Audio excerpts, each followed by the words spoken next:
Halo adik-adik mahasiswa, berjumpa lagi dengan mata kuliah anatomi dan fisiologi ternak.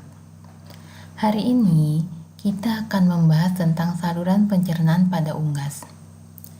Sistem pencernaan unggas menyerap nutrisi pakan agar mampu memenuhi kebutuhan ayam untuk bisa menopang kehidupannya. Saluran pencernaan ayam biasanya memiliki panjang berkisar antara 245 sampai 255 cm. Panjang saluran cerna tergantung pada umur berapa ayam dipotong dan jenis ayam itu sendiri. Saluran pencernaan unggas terdiri dari mulut, esofagus, proventriculus, ventriculus, usus besar. Jadi di usus besar ini ada duodenum, jejunum, ileum. Kemudian ada usus kecil dan kloaka. Saluran pencernaan dilengkapi dengan kelenjar tambahan, yaitu ada hati, pankreas, dan kantung empedu. Jadi, tujuan pembelajaran kita pada hari ini adalah untuk mengetahui fisiologi sistem pencernaan pada ayam, serta peran dan fungsi apa saja yang terlibat di dalamnya. Pertama-tama kita akan kenalan dulu dengan 3 macam pencernaan. Jadi, sistem pencernaan pada unggas itu terdiri dari 3 jenis. Yang pertama ada pencernaan secara mekanik atau fisik. Kemudian yang kedua ada pencernaan secara kimiawi atau enzimatik. Dan yang ketiga ada pencernaan secara mikrobiologi. Pertama-tama kita akan bahas tentang pencernaan secara mekanik atau fisik, yaitu merupakan pencernaan yang dilakukan oleh serabut otot, terutama terjadi di gidat yang dibantu oleh bebatuan. Kemudian yang kedua pencernaan secara kimiawi atau enzimatik. Pencernaan yang dilakukan oleh enzim pencernaan yang dihasilkan kelenjar saliva di mulut. Jadi di sini ada amilase. Kemudian proventriculus dan gidat, terdapat pepsin dan lipase. Kemudian duodenum. Di duodenum ini ada amilase, tripsin, kolagenase, garam empedu dan lipase. Kemudian jejunum ada maltase, sukrase, laktase, peptidase yang berfungsi memutuskan ikatan protein, lemak, dan karbohidrat. Yang ketiga pencernaan secara mikrobiologi. Jadi pencernaan yang terjadi di sekum dan kolon. Kita masuk pada sistem saluran pencernaan ayam dan perannya dalam mengolah pakan. Pertama dari paru ke mulut. Jadi pencernaan pakan dimulai dari paru, diteruskan ke mulut.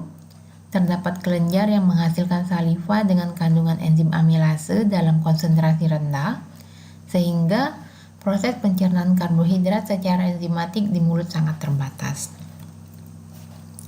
Esofagus, untuk esofagus sendiri adalah saluran fleksibel yang menghubungkan mulut dengan inglufis sebagai penyimpan makanan sementara, karena lambung ada proventriculus dan ventriculus. Ayam tidak memiliki kapasitas penyimpanan yang besar. Inglufis tidak memiliki peran langsung dalam sistem pencernaan karena tidak mensekresi enzim maupun penyerapan nutrisi. Namun, dapat melumat pakan sehingga membantu proses penggilingan dan kerja enzim dalam saluran pencernaan. Masuk ke proventriculus. Jadi merupakan glandular perbesaran dari bagian belakang esofagus, menghasilkan lendir untuk membantu proses penyaluran makanan menuju saluran selanjutnya dan menjaga kelembaban makanan. Pada bagian ini tidak terjadi pencernaan secara mekanik, melainkan terjadi pencernaan secara kimiawi, menghasilkan sel dan enzim pencernaan, yaitu berupa pepsin dan renin. Semakin banyaknya asam pitat dan serat kasar dalam ramsum basal akan memperbesar ukuran proventriculus, karena proventriculus bekerja lebih keras untuk memproduksi asam hidroklorik atau HCl dan pepsin. Dan enzim yang dapat memecah protein, fosfor yang terikat asam pitat dan serat kasar pakan. Jadi, semakin lama kerja pankreas merombak asam pitat menjadi senyawa yang diperlukan oleh tubuh, menyebabkan ukuran proventriculus menjadi besar. Keutuhan epitel pada proventriculus dan duodenum dapat melindungi dari infeksi mikroorganisme dan meningkatkan reabsorpsi zat makanan. Adanya pertambahan diameter kelenjar proventriculus dapat meningkatkan sekresi HCl dengan pH sekitar 2,5, ikut mendukung dalam memperkecil kemungkinan infeksi dari mikroorganisme patogen. Masuk ke ventriculus. Ventriculus terdiri dari 2 set otot kuat yang berfungsi sebagai gigi, sering juga disebut lambung otot. Memiliki kemampuan terbatas dalam menyimpan pakan, yaitu antara 5-10 gram pakan. Mengandung material bersifat membatu atau dalam penggilingan, seperti grit, karang, dan kerikil. Pakan yang masuk ke dalam gizzard digiling dan ditumbuk bersama cairan atau enzim yang dikeluarkan oleh proventriculus. Partikel-partikel kecil yang larut didorong menuju usus halus. Sedangkan partikel tidak larut, seperti batu-batu kecil atau pasir, maka akan tinggal dalam gizzard beberapa jam. Nah, kandungan pitat yang tinggi pada pakan unggas memaksa kerja ventriculus semakin lama dalam mencerna makanan, sehingga menjadi pembesaran ukuran ventriculus. Masuk ke usus kecil, merupakan salah satu organ sistem pencernaan dan tempat penyerapan nutrisi, di mana fungsi utama saluran pencernaan yaitu mencerna dan memecah makanan menjadi lebih kecil dan sederhana sehingga dapat diserap oleh tubuh. Jadi pencernaan makanan terjadi di duodenum, sedangkan penyerapan nutrisi terjadi pada usus bagian belakang yaitu ada jejunum dan ileum. Untuk tujuan tersebut, duodenum menerima enzim pencernaan dari pankreas yaitu berupa amilase, lipase, dan protease yang juga menghasilkan bikarbonat untuk menetralisir asam hidroklorida dari proventriculus. Kandungan serat kasar sangat mempengaruhi kinerja usus halus.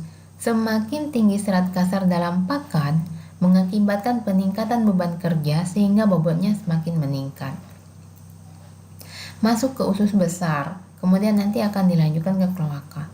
Jadi usus besar tempat terakhir penyerapan nutrisi, yaitu asam amino dan karbohidrat yang terbatas, terjadi penambahan air, selanjutnya sisa pakan menuju kloaka, yang merupakan gabungan saluran urogenital, tempat keluar feses dan saluran reproduksi, di mana pencampuran limbah pencernaan bersamaan dengan limbah dari sistem saluran kencing dikeluarkan menjadi eksektra. Nah, terdapat kelenjar pencernaan yang berupa, jadi ada 3, ada pankreas, ada hati ayam, dan kantung empedu. Nah, pertama kita akan bahas tentang pankreas. Ayam memiliki kelenjar eksokrin pankreas yang menempel pada duodenal loop, mensekresikan pancreatic juice yang mengandung enzim amilase, lipase, dan tripsin, kemudian kemotripsin.